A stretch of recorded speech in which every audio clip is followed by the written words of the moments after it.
తేజ నేను షాపుకు పోయేస్తారా? ఆగు బావా, పూజ అయింది, హారతి తీసుకొని వెళ్ళు.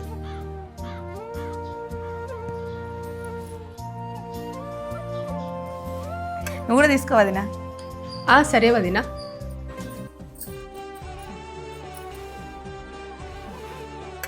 తేజ, మా ఫ్రెండ్ డబ్బులు అడిగింది కదా, ఇయ్యన్నా? వద్దు బావా, డబ్బుల వల్ల మీ ఫ్రెండ్షిప్ ఖరాబ్ అవడు నాకు ఇష్టం లేదు. నువ్వు కూడా ఒకసారి ఆలోచించు బావా.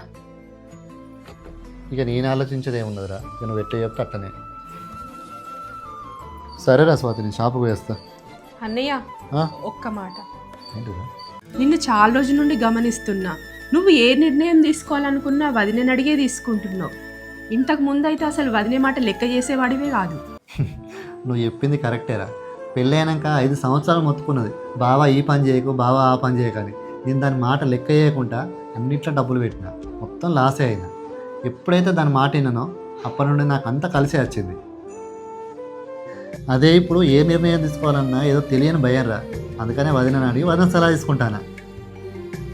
అయినా ఒక భర్త గురించి భార్య కంటే మంచిగా ఎవరు ఆలోచిస్తారా చెప్పు? నువ్వు చెప్పేది 100% కరెక్ట్ అన్నయ్య. కానీ నీలాగా భార్యని అర్థం చేసుకునే భర్తలు ఎంతమంది ఉన్నారు? నువ్వు చెప్పింది కరెక్టే కావచ్చు, కానీ భార్య మాట విని చెడిపోయినోడు ఎవ్వడలేడు.